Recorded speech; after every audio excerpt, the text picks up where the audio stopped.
अब मैं चर्चा सत्र में आमंत्रित करना चाहूँगा महेंद्र सिंह जी परमार साहब को, जो कि गुजराती के प्रसिद्ध आलोचक, लेखक और रंगकर्मी हैं।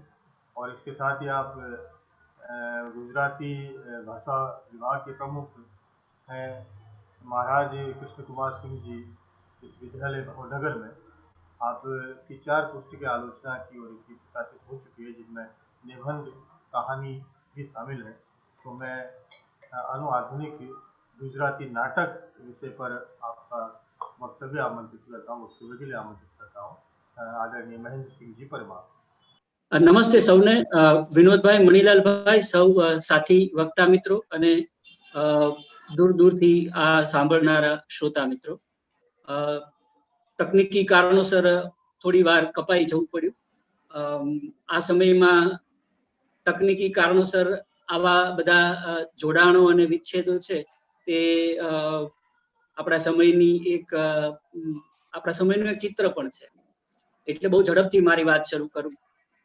બધા સ્વરૂપો વિશે જે વાત થઈ છે એ બધી જ વાતો જે સ્વરૂપમાં આવી શકે અને આવી રહી છે એ નાટકનું સ્વરૂપ છે. કેમ કે નાટક કવિતાને પણ સમાવે છે, નાટક વાર્તાને પણ સમાવે છે, નાટક નિબંધને પણ સમાવે છે અને આત્મકથાઓના નાટકો પણ હવે થઈ રહ્યા છે. એટલે એક સમાવેશી સાહિત્ય સ્વરૂપ તરીકે નાટકનું સ્વરૂપ છે. અને દીર્ઘ નાટક છે, એક પાત્રી છે, કેમ ભજવું કે ટૂંકી રાત્રિ છે, કાલે કોનો શબ્દ ટકવાનો, એની કોને પૂરી ખાતરી છે.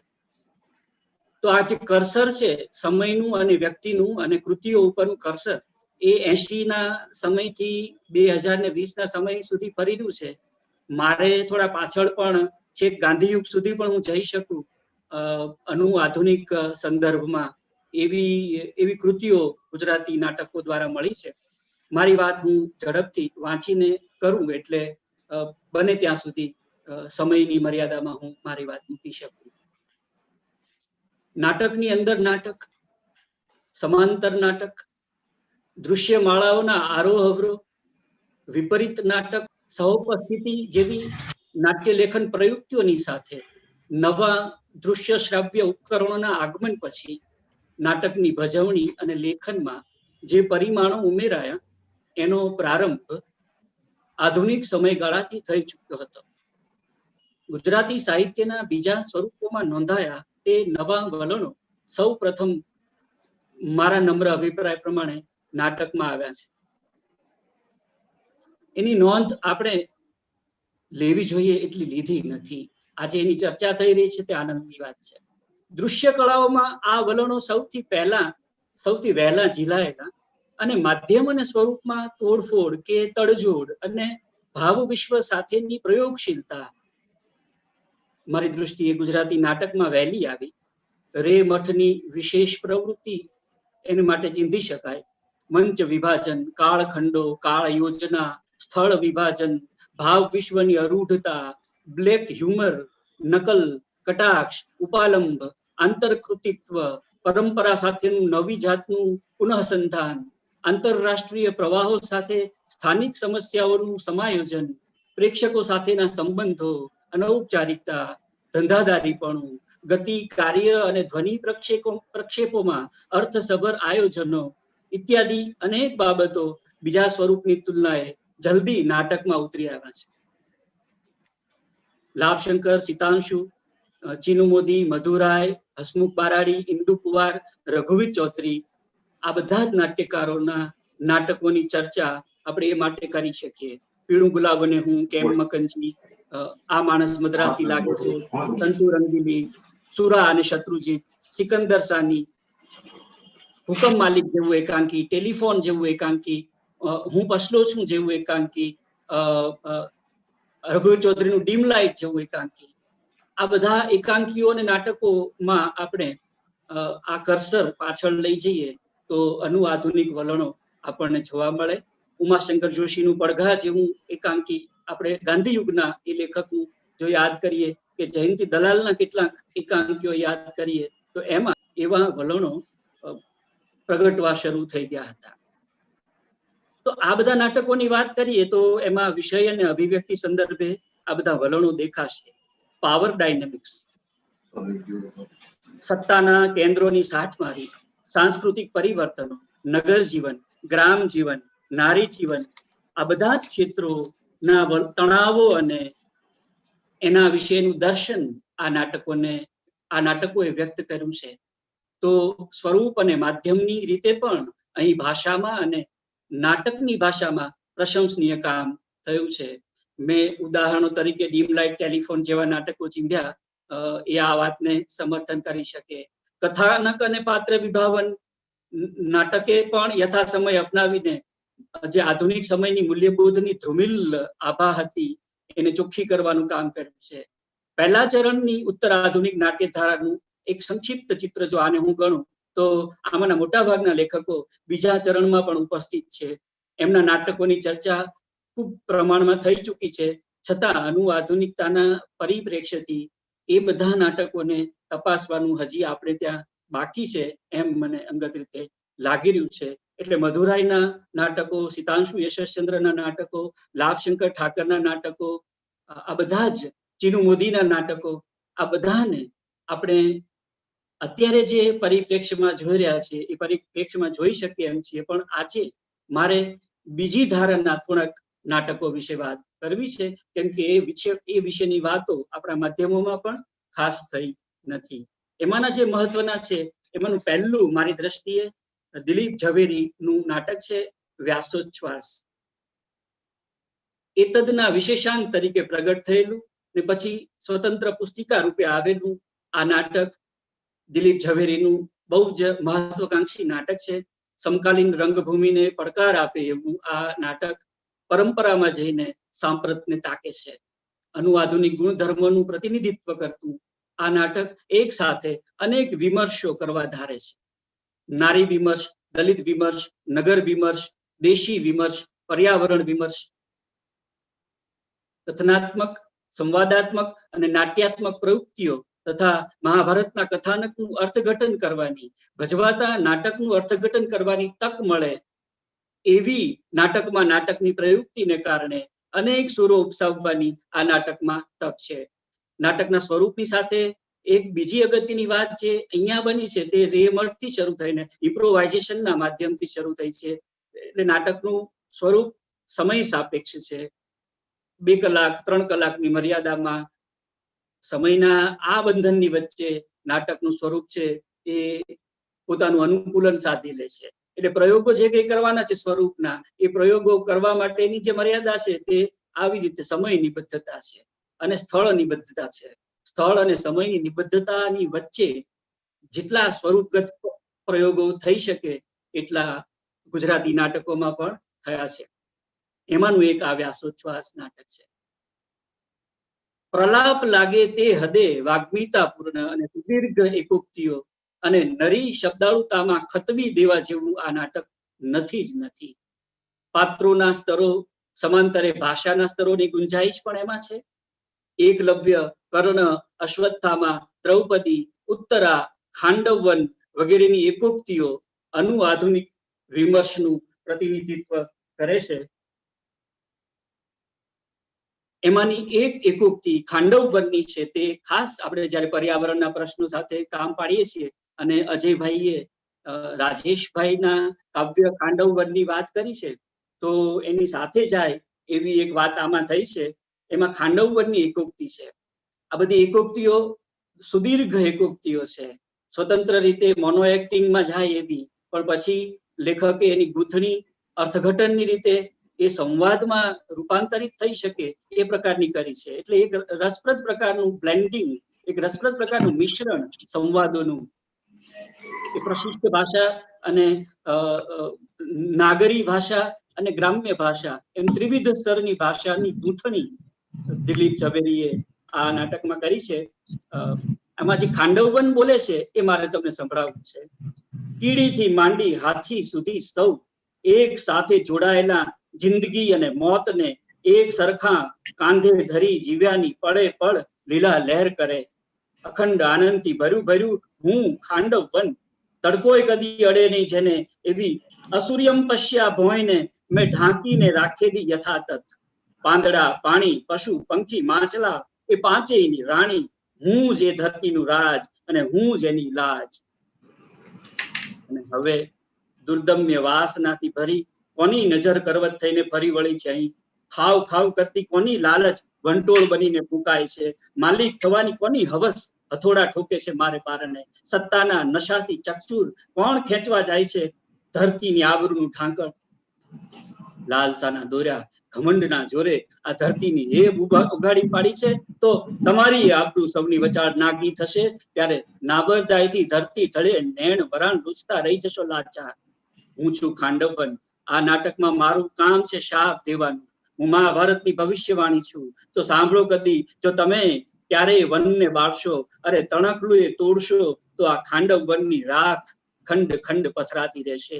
રાખ રાખ રાખ આખરે આખર લગી ખંડેરો ભરી છવરાતી રહેશે રાખ. તો આવું એક આખું વન, એમાં જેમ જેમ હાથી રાજામાં ભવાઈ નામનું એક પાત્ર બનીને પ્રયુક્તિ થઈને પ્રવીણ પંડ્યાના નાટકમાં આવી, એમ આ બધી એકોક્તિઓ છે એ સંવાદ બનવાની કસોટી એને દિગ્દર્શકે એને ઉપાડવાની હોય. ભાષિક સ્તરો, અભિનયના સ્તરો, રંગતંત્રના સ્તરો, રજૂઆતના સ્તરોનો એક ગજાદાર પડકાર હજુ સુધી આ નાટકનો કોઈએ ઝીલો કેમ નથી એનું આશ્ચર્ય છે. મુંબઈમાં રહેતા નાટ્યકારનું આ નાટક મુંબઈને દેખાયું નથી, અને દેખાયું હોય તો મારા જેવા પુણાના કેન્દ્રમાં કામ કરનારાને એની જાણ નથી. મહાભારતના નાટકની ભજવણીની તૈયારીની સમાંતરે ભજવનારાઓના જીવન નાટકનો તાંતણો પણ ચાલે છે. ન્યાય આંધળા હોતા હૈ और असली अनाथ को ज एन अपॉर्चुनिटी टू कंप्लेन જેવા ગુજરાતી, હિન્દી, અંગ્રેજી, ગુજરેજી, ગુજેન્દી, બંબૈયા વાણી લહેકાઓ અને પાત્ર છબીઓ ધરાવતું આ નાટક આધુનિક સમયનું તમામ રીતે પ્રતિનિધિત્વ કરે છે. સર્વકાલીનને આધારે સમકાલીનનું એ નાટ્યાત્મક અર્થઘટન કરે છે. આ પ્રકારના અર્થઘટનો દ્વારા આ સમયને ઉપસાવનાર નાટકોની એક મોટી યાદી બની શકે. સિતાંશુ યશચંદ્રથી શરૂ કરીને ધ્વનિલ પારેખ સુધીના લેખકોની અનેક નાટ્યકૃતિઓ રામાયણ, મહાભારત અને ખ્યાત કથાનકોના આવરણને સજાવી નૂતન અર્થ સંદર્ભો આપે છે. નાટકમાં ખ્યાત કથાનકનું ઓઠું લઈને સમકાલીન પ્રશ્નોને તાકવાની પ્રયુક્તિ વધુ અનુકૂળ આવે, કેમ કે માધ્યમ એવું છે. દૃશ્યતાના ગુણધર્મથી પ્રતીતિ અને અર્થઘટન સુધી પહોંચવું કદાચ વધુ સરળ રહેતું હોય એટલે મિથ પાસે જવાનું આપણું વલણ વધ્યું છે. એના જોખમો અને પરિણામો વિશે ચર્ચા થઈ શકે. એવી રીતે આંતરકૃતિત્વની પ્રયુક્તિથી નાટકો લખાયા છે એનો પણ એક સંક્ષિપ્ત ઉલ્લેખ અહીંયા સાથે કરી દઈ શકાય. કેમ મકજી ક્યાં ચાલ્યા, પછી સુદામોજી બોલ્યા, ઝાલકા, રાયનો દર્પણ રાય, મેના ગુર્જરી જે એક કથાગીત ઉપરથી રસિકલાલે કર્યું, પછી એ મેના ગુર્જરી ઉપરથી નિરંજન રાજગુરુ અને સ્વરૂપ ધ્રુવે પોતપોતાના અભિકોણથી નાટકો લખવાના, નવા અર્થઘટનો કરવાના પ્રયત્નો કર્યા. આ એક આખી બહુ જ મોટી ધારા છે, જેમાં નવલકથાઓના રૂપાંતરો, વાર્તાના રૂપાંતરો, કવિતાના રૂપાંતરો, એની વિગતે વાત થઈ શકે. આગંતુકથી શરૂ કરીને કિમ્બલ રેવન્સવુડથી શરૂ કરીને આ બધા જુદા જુદા સ્વરૂપોની કૃતિઓ જે રીતે નાટકના સ્વરૂપમાં આવી છે એ આ સમયની એક મહત્વની લાક્ષણિકતા છે. મિત્રો, આ સમયના નોંધપાત્ર એક બીજા લેખક છે પરેશ નાયક. ઈસવીસન 2022 અને બીજા 3 નાટકો દ્વારા એમણે એક પ્રતિભાવંત આધુનિક નાટ્યકાર તરીકે યાદ રહે એવું પ્રદાન કર્યું છે. એમના 4 નાટકો પણ ભજવણીની રાહ જોતા પડ્યા છે. નાટક અને રંગભૂમિનો નંગ કુંદન યોગ એમના નાટકો માટે કેમ શક્ય ન બન્યો એ પણ પ્રશ્ન છે. ફારગતી, છાનું છપનું અને ચક્રવાત સમેત આ 4 નાટકો રંગભૂમિની તમામ અપેક્ષાઓ સંતોષી શકે એવા છે. પણ ઈસવીસન 2022 ની ચર્ચા ઈસવીસન 2020 માં આપણે કરીએ ત્યારે વૈશ્વિક મહામારીનો કોરોના સંદર્ભ અને વૈશ્વિક વિનાશ, પ્રલયની સંભાવનાઓની કાલ્પનિક ભૂમિકાએ રચાયેલું આ નાટક આપણા આ સમયને સૂચક રીતે ઉપસાવી આપે છે. અમર્યાદ સુખ, સત્તા લાલસા, ભૌતિકવાદ, આંધળો ભૌતિકવાદ, બજારીકરણ, ભૂમંડલીકરણ, વૈશ્વિક મંદી, જાતિવાદ, સત્તાકારણ અને સ્નેહાળ સ્નિગ્ધ સહજીવનની કામના, ભર્યા ભર્યા જીવનની આકાંક્ષાઓની અથડામણ આ નાટકે સુંદર રીતે ઝીલી છે. પેપ્સી, કોકાકોલાના આક્રમણ અને નૂડલ્સ નારિયેળની સહઉપસ્થિતિઓ વચ્ચે વિનાશમાં બચી ગયેલા બે પ્રતિનિધિઓ, એક દેશી, બીજો પરદેશી અડધો દેશી, એક કોઠાડાયો, બીજો નવું ભણતર ભણેલો. આંતરરાષ્ટ્રીય, ભારતીય અને દેશી પ્રવાહોને બે જ પાત્રોની મદદથી નિતાંત નાટકમાં ફેરવી આપી કથાનકની ગૂંથણી અને રજૂઆતની પ્રયુક્તિઓથી ભરેલું આ નાટક સાંપ્રત સંદર્ભમાં સર્વથા સાભિપ્રાય બની રહ્યું છે. ઉત્તર ગુજરાતની બોલીનો પ્રતિનિધિ દિનુભાઈ અને મિશ્ર ભાષાનો પ્રતિનિધિ આલ્બર્ટ વિશ્વ વિનાશ પછી કોઈ નથી બચ્યું એવા માહોલમાં પહેલી વાર દરિયા કિનારે ભટકાઈ ગયા છે. ત્યારનો એમની વચ્ચેનો આ સંવાદ સાંભળો. દિનુભાઈ કહે છે, come on tell me dear, who are you? એટલે આલ્બર્ટ પૂછે છે, આર યુ ગુજ્જુ? દિનુભાઈ કહે છે, of course I am a Gujju, do you mind dear? ઉત્તર ગુજરાતની બોલીમાં દિયોર નામનો જે એક પ્રયોગ છે એ ડીમલાઇટ નામના એકાંકીમાં રઘુવીર ચૌધરી એનો ઉપયોગ કરે ત્યારે, કે દલપત ચૌહાણ એમના નાટકોમાં ઉપયોગ કરે ત્યારે, કે પરેશ નાયક એમના નાટકોમાં ઉપયોગ કરે ત્યારે પેલો એક બોલીનો પ્રયોગ છે એ કેવા જુદા જુદા સંદર્ભે જુદા જુદા નાટકોમાં જુદા જુદા કારણસર આવે એનો જુદો અભ્યાસ થઈ શકે એવું છે. Do you mind dear? Albert કહે છે, I am Gujju too. Dinubhai કહે છે કે ગુજ્જુ ટુ તો ગુજરાતીમાં ભસ કરી દિયોર. ત્યારનો હેલ ઇઝ ધેર ને હેલ ઇઝ હિયર ને હેલ ઇઝ વેર ની પત્તર ફાડે છે તે ડાયરેક્ટ મધર ટંગમાં મ્યુઝિક વગાડતો તો મને સુરમિલા પડી સમજ પડે ડફર. બીજી એક જગ્યાએ દિનુભાઈ કહે છે, અબ્બી હાલ તો દિયોર ભરતીના સમુદ્ર જેવો માનવ મેરામણ ભોગવાતો તો ને જોત જોતામાં એવો તે ચેવો સપાટો બોલી ગયો કે આખે આખો જગત દરિયો જાણે ઓટની તાણમાં તણાઈને પહેલે પાર શોષાઈ ગયો. આખી પૃથ્વી રસાતાળ સફાચટ થઈ ગયા પછીની સ્થિતિમાં બે વ્યક્તિઓ, બચી ગયેલી બે વ્યક્તિઓ એકાકી ન રમતે એનો સુર વ્યક્ત કરે છે. એ આ નાટકની મહત્વનું કેન્દ્ર છે. મંચકળાની દ્રષ્ટિએ પણ અનેક પ્રયુક્તિઓથી આ નાટક સભર છે. થર્ડ પાર્ટી આવે, એક સ્ત્રી હોય અને જીવન ફરી શરૂ થાય એવી આકાંક્ષા.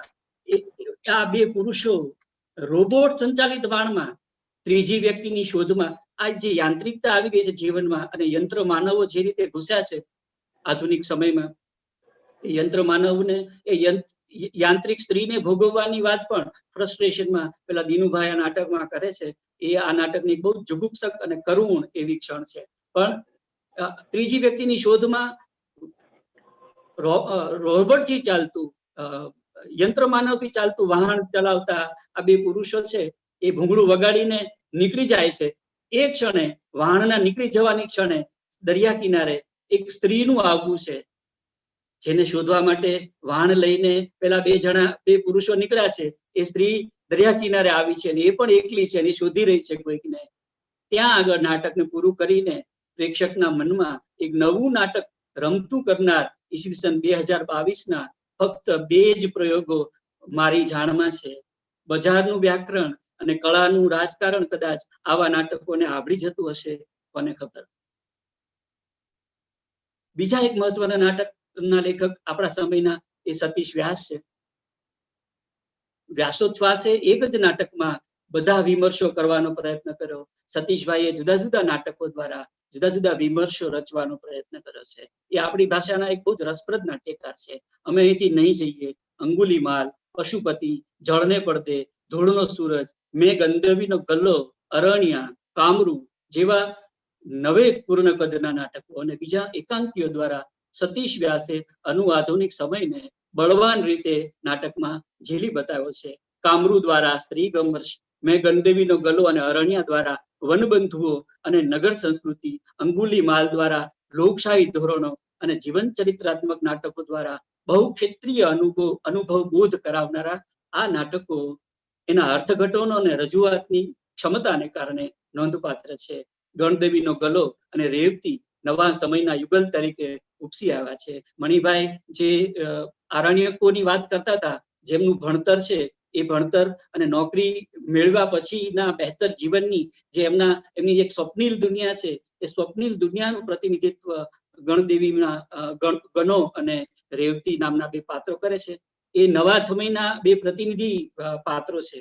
અને આજની યંગર જનરેશન છે, જે ભણી રહેલી યંગર જનરેશન છે, એ ઇમોશનલી કેટલી રેશનલ છે અને પોતાના નિર્ણયોમાં કેટલી બધી જાગૃત છે, એનું એક પ્રતિબિંબ સતીશભાઈના નાટકોમાં મળે છે. તળના સત્યો અને નગરના તથ્યોને એક સરખી રીતે વાચા આપનાર આ નાટ્યકારના નાટકો અંગ્રેજી અને હિન્દી ભાષામાં પણ અનુવાદિત થયા છે. 7 નાટકો એમના અંગ્રેજી અને હિન્દીમાં અનુવાદિત થયા છે. ત્યારે ત્યાં એની ભજવણીના કોઈ સમાચાર આવે એની આપણને રાહ છે. રંગકર્મની સક્રિયતા અને સર્જકીય અનિવાર્યતા તથા નાટકના પર્યાવરણને પરખીને નાટ્ય લેખન અને રંગકર્મની યુતિ દ્વારા સાંપ્રત ગુજરાતી નાટકની કેટલીક ફરિયાદો દૂર કરવાનું કામ સૌમ્ય જોશીએ કર્યું છે. અમદાવાદ અને મુંબઈની એમની નાટ્ય પ્રવૃત્તિઓએ સમાંતર રંગભૂમિ અને વ્યાવસાયિક રંગભૂમિ વચ્ચેના અંતરને ઘટાડવાનું કામ કર્યું છે. સૌમ્યભાઈનું અમદાવાદથી મુંબઈ જવું અને મુંબઈ જઈને જુદી ધારાના નાટકો રચવાનું કામ કરવું એ પોતે એક મોટી વાતનો વિષય છે. અમદાવાદ નગર, કોમી એખલાસ અને પૂર્ણ સંસ્કૃતિના ચિત્રો એમના અમદાવાદ નિવાસ દરમિયાન ઉપલબ્ધ થયા. વિદ્યાર્થીઓની રંગભૂમિમાંથી વાણિજ્યની રંગભૂમિ અને વિદ્યાવંતોની રંગભૂમિ સુધી પહોંચેલી એમની રંગ પ્રવૃત્તિની વિશેષતા એ છે કે એમણે પ્રવાહોને પારખીને સામૂહિક રંગભૂમિ અને વ્યક્તિગત રંગભૂમિના બંને ક્ષેત્રોમાં પોતાની ગુણવત્તા સાથે સિદ્ધ થવાનું બીડું ઝડપ્યું. એમણે વેલકમ જિંદગી, 102 નોટઆઉટ વગેરે નાટકો દ્વારા નગર જીવન, મધ્યમ વર્ગીય પ્રશ્નો અને કૌટુંબિક સમસ્યાઓને કળાત્મક નાટ્ય ઘાટ આપ્યા. ગુણવત્તા અને યજ્ઞતાનું સંતુલન કરીને એમણે એક માનદંડ સ્થિર કર્યો. કળાત્મક અને વ્યંજનાસભર રજૂઆત અને મનોરંજનનો તાલ મેળવતી એમની નાટ્ય ધારાનો લય, આપણા નાટકોમાં જે પેસ અને એક રિધમ ની આપણને જરૂર હતી, જે સમાંતર રંગભૂમિને જેની જરૂર હતી, એક પ્રોફેશનલ ટચ વાળા લયની, એ સૌમ્યના નાટકોમાંથી મળી છે. એની સાથે જ નોંધ લેવી ઘટે અદિતિ બેનના પ્રયોગોની. સમુદ્ર મંથન, ધાડ, કસ્તુરબા, અકુપાર, આ નાટકો દ્વારા એમણે રંગભૂમિને, ગુજરાતી રંગભૂમિને આંદોલિત કરી. ધ્રુવ ભટ્ટની નવલકથાનું રૂપાંતર પર્યાવરણના પ્રશ્નો સાથે નિસ્બતપૂર્ણ રંગભૂમિનો એક પડાવ બની રહ્યું. અંતરિયાળ ગામડાઓમાં અને ટિકિટ બારી ઉપર, એમ બંને કસોટીમાં એમણે એમના નાટકો મૂક્યા. ટિકિટ ખરીદીને અર્થપૂર્ણ નાટકો જોવાની ગરજ ધરાવનાર પ્રેક્ષક વર્ગ ઘડવામાં એમણે અને એમના નાટકોએ મહત્વપૂર્ણ ભૂમિકા કરી. એક બીજું અગત્યનું વલણ જે આ સમયના નાટકોમાં દેખાયું છે, તે એને ગાંધીયુગના પરિપ્રેક્ષ્યમાં પણ જોઈ શકાય એવું છે. ગાંધીયુગમાં જે રીતે વ્યક્તિ કેન્દ્રમાં આવેલી, એ રીતે અનુગાંધી યુગમાં વ્યક્તિ કેન્દ્રમાં આવે છે. પણ આ વખતે એના કેન્દ્રમાં આવવાનું કારણ સામાજિક સાંસ્કૃતિક ગતિવિધિઓ અને અનિવાર્યતાઓ છે. ફોલો કરનારી સંખ્યા પોતપોતાના કારણોથી આવી વ્યક્તિમત્તાઓને નાટકમાં જોવાનું પસંદ કરે છે. ધાર્મિક, સાહિત્યિક, રાજકીય, આર્થિક, સામાજિક અને મનોવૈજ્ઞાનિક કારણોસર પણ આવા નાટકો પસંદ કરનારો એક પ્રેક્ષક વર્ગ કદાચ છે. પ્રાપ્તકર્તાઓની માંગ પ્રમાણે પુરવઠો રચવાની ગુંજાઈશ પણ એમાં કદાચ છે. એટલે જોઈએ છે કે શ્રીમદ રાજચંદ્ર ગાંધી, જીના, સરદાર, ચાણક્ય, કાંત, મરીઝ, ચંદ્રકાંત બક્ષી, મણિલાલ નભુભાઈ, જયંત ખત્રી ઉપરાંત અનેક એવી વ્યક્તિમત્તાઓ જેના જીવનને કેન્દ્રમાં રાખીને જીવન ચરિત્રાત્મક નાટકો લખાયા છે. મનોજ શાહ મુંબઈમાં બે આંકડામાં ગણી શકાય એટલા નાટકો, જીવન ચરિત્રાત્મક નાટકો આપે છે, વિભિન્ન રંગમંચ પરક પ્રયુક્તિઓ સાથે. મનોજ શાહની જ વાત નીકળી છે તો સાથે સાથે એમણે કરેલા બીજા પ્રયોગોની પણ આપણે વિગતે વાત કરી શકીએ. પૂર્વ પરંપરામાંથી સામગ્રી મેળવીને નવા આશય સાથે નાટકો રજૂ કરવાનું વલણ છે. એમાં મીથની સાથે આપણે જે આંતરકૃતિત્વ વાળા નાટકોની વાત કરી એને પણ આપણે જોઈ શકીએ. સાથે સાથે નગર જીવનની ભીંસ અને ભીડ તથા નાગરિક મનોરંજન માટે થયેલા નાટકોના જેને આપણે પોપ્યુલર પ્રવાહ કહીએ એવા ઠાસોઠાસ ભરી છે.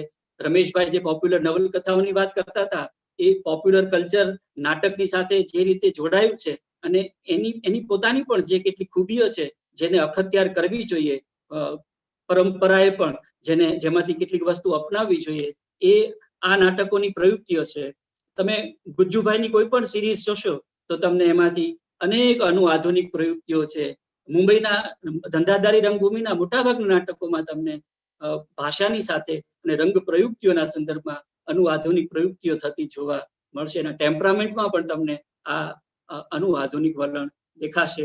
શેમારૂ ઉપર તમને હવે એ નાટકો જોવા મળે છે. યુટ્યુબ ઉપર તમને હવે એ નાટકો જોવા મળે છે.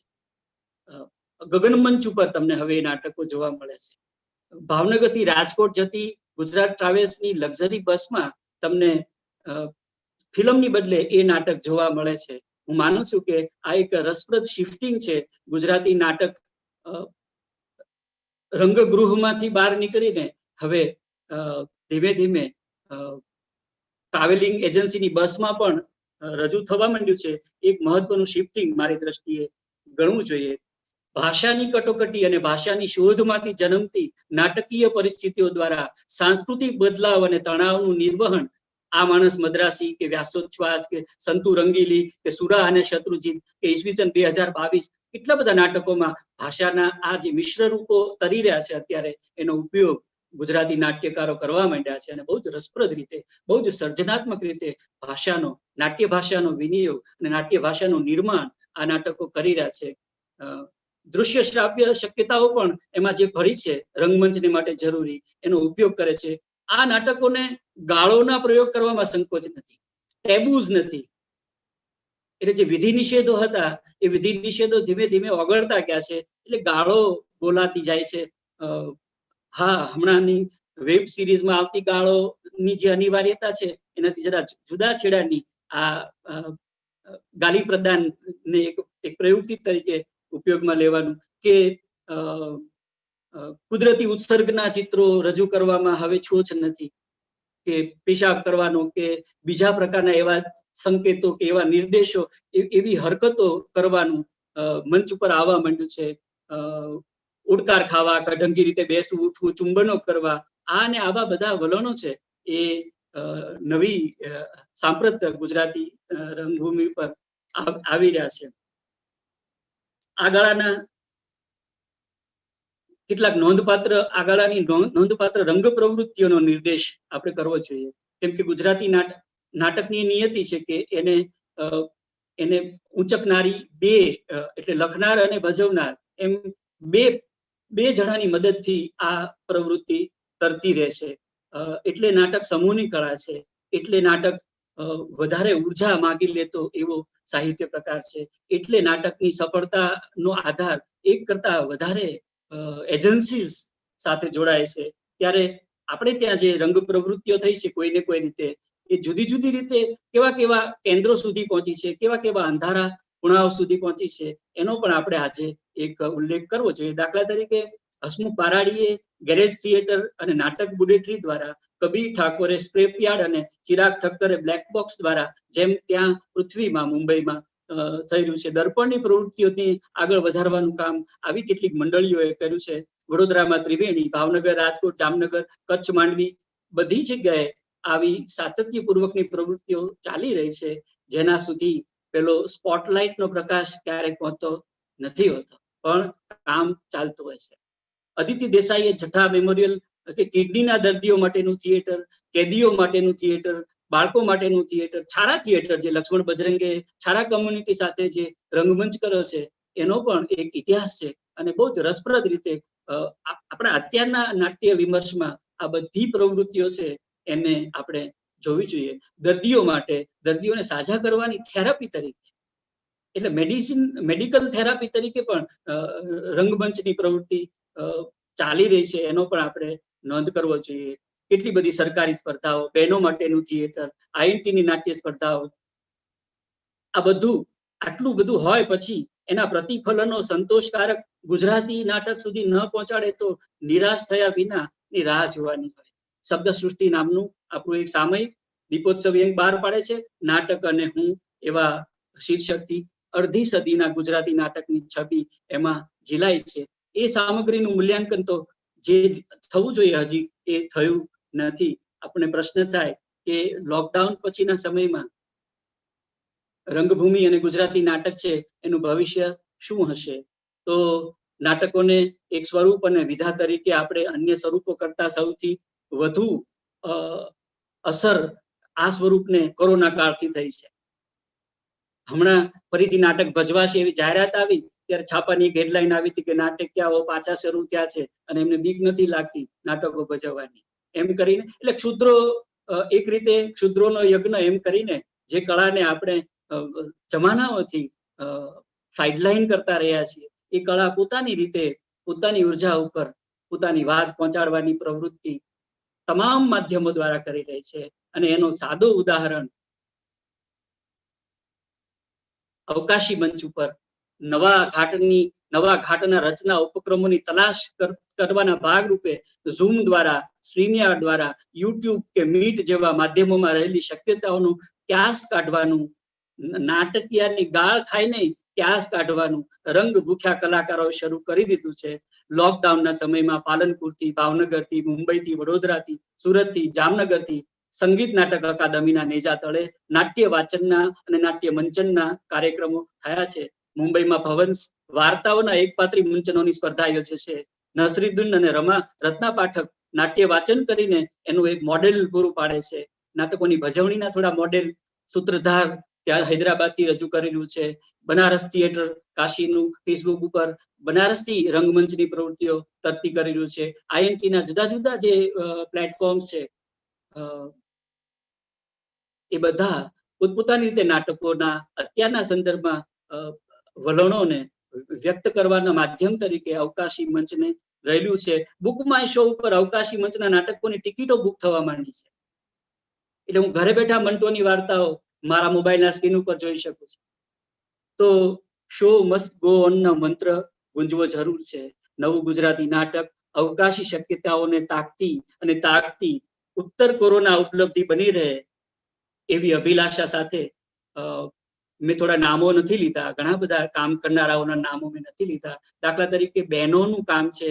દેવાંગી બેનથી શરૂ કરીને કાજલ ઓઝા વૈદ્યથી શરૂ કરીને વર્ષા અડાલજાથી, ધીરુબેન પટેલથી માંડીને સ્વરૂપબેન નું કામ છે. બહેનો જે રીતે થિયેટરની સાથે જોડાય છે એમના કામનો એક હિસાબ, દલિત જીવનના નાટકોનો એક હિસાબ, કે એની વાતો હું વિગતે નથી કરતો, પણ આજે એક એકંદર ચિત્ર લગભગ 40 વર્ષના ગુજરાતી નાટક અને 40 વર્ષની લગભગ અંદાજિત ગુજરાતી રંગકર્મ પ્રવૃત્તિનું એક આલેખ મારી વાતમાંથી જો મળ્યો હશે તો આધુનિક સમયના ગુજરાતી નાટકનું એક ચિત્ર હું આપી શક્યો હોઈશ એવું હું માનું છું. ફરીથી સૌનો આભાર. અને ટૂંકા સમયમાં મેં થોડી વાતો કરવાનો આજે પ્રયત્ન કર્યો. એ મને તક આપી એ માટે તમારો બધાનો આભાર.